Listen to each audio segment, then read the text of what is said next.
All right, well, we're going to keep this podcast going. I'm going to keep this podcast going. I don't know why I said we and got into the royal we in that moment. But no, I want to keep this going. And the goal with this podcast is to entertain you. You shall be entertained with this podcast. And I'm going to entertain you with this podcast, I guess, by sharing thoughts that I have. And hopefully that's somehow my hope is that instead of you saying to yourself, I want to watch this $90 million action movie, you're going to go, you know what? Instead of doing that, I want to listen to the thoughts and ramblings of a soon-to-be middle-aged Jew. That's my hook right there. That's the hook. I was just watching, sorry, I got something in my throat, which I should probably edit out, but I don't want to edit it out. I don't want to take the time to edit it out. I don't even like keeping track of the episode numbers. So I'm doing now what they did in the Star Trek movies, where instead of just putting a number at the end of every episode, I just name it something.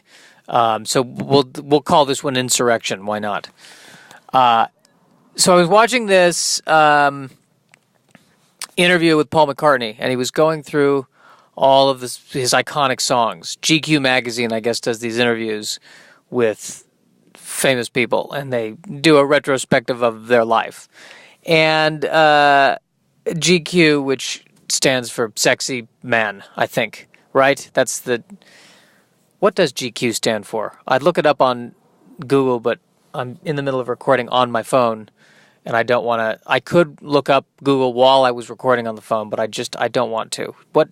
I'm sure GQ it's Sexy Man. It was a Sexy Man magazine, which is now, making YouTube videos, because that's what all businesses are going to soon be in the making YouTube videos business, whatever the business is. If it was a magazine, Mad Magazine presents this YouTube video. It doesn't matter what. Sears Catalog presents this YouTube video starring Natalie Portman. Everyone is making. What I'm doing right now is going to be on YouTube. That's all. Human existence now has become getting content on YouTube. That's what every creature is thinking. There are gorillas right now in the middle of the African jungles going, how long were they watching the video? You're saying they clicked away after 15 seconds? We're gorillas. We're amazing. Anyway, Paul McCartney is talking about the process of writing a song, and he's talking about how for one of the songs he said, I was on this farm in Scotland, and I walked up to this beautiful place, and I just sat down with my guitar, and just something came to me. And I wish that's not how my process is. My process is something happens, and my first reaction is to go, and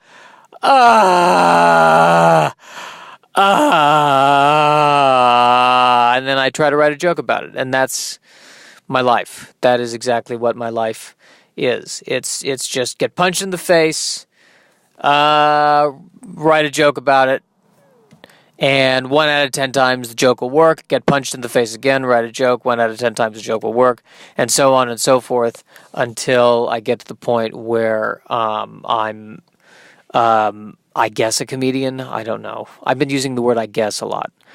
And I feel weird about calling myself a comedian because I'm not making my living as a comedian.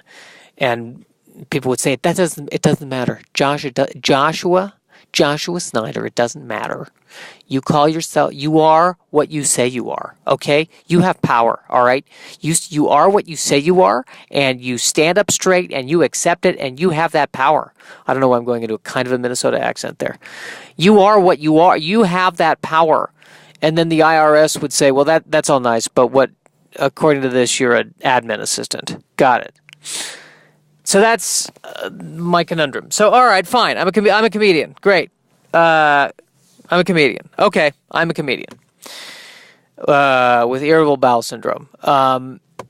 Probably. Hopefully it's just irritable bowel. And I know I've talked about irritable bowel syndrome at length on this podcast. Hence the popularity of the podcast. But I wish I could be.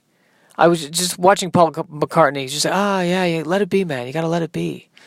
And I feel like you know what? I feel like I am outputting the opposite of what the Beatles are outputting. Like Paul McCartney was talking about how he felt that the Beatles were, by and large, they were sending out a positive message. Let it be.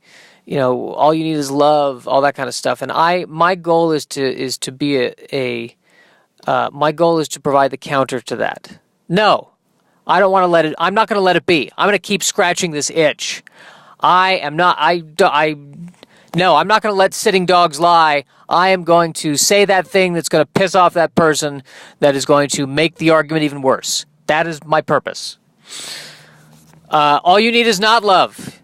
All you need is love and enough money to afford health care. And there's nothing less than that. If it's less than that, then you're in need. You need more than love. You need more than love. I feel better. I feel like I'm contributing something to society now. That's my view on it. So that happened. What else is going on? I'm writing a new blog. It's called Josh and Failure. I'm focused on failure because I don't have to do a lot of research. It's been there. And I want to change my relationship to failure, because I feel like failure is something I've always tried to run away from, and I think in a way, as a result, I don't take the risks I want to take. So now I want to run towards failure. I want to embrace failure. I want to take failure out on a date and buy failure dinner and get to know failure. And, if one thing leads to it, I would like to make love to failure. That's what I want to say. That's how lonely I am. I am making love to failure. If failure wants to, if failure doesn't want to, of course, I would not, it would have to be consensual love with failure. But that's my plan. And I'm hoping by changing my relationship to failure, I will be able to fail more easily, and that will lead to success. And probably I will still have irritable bowel syndrome. So it all comes full circle, really. So that's what's going on here. I gave up this podcast because at one point I had at most 2 listeners. Actually, there's one. The poop knife episode of the podcast had 50 listens and the most number of dislikes on YouTube. So maybe I got to do another. Maybe I got to focus on poop-related weaponry. Maybe that's my niche. Maybe I finally found it. Yeah.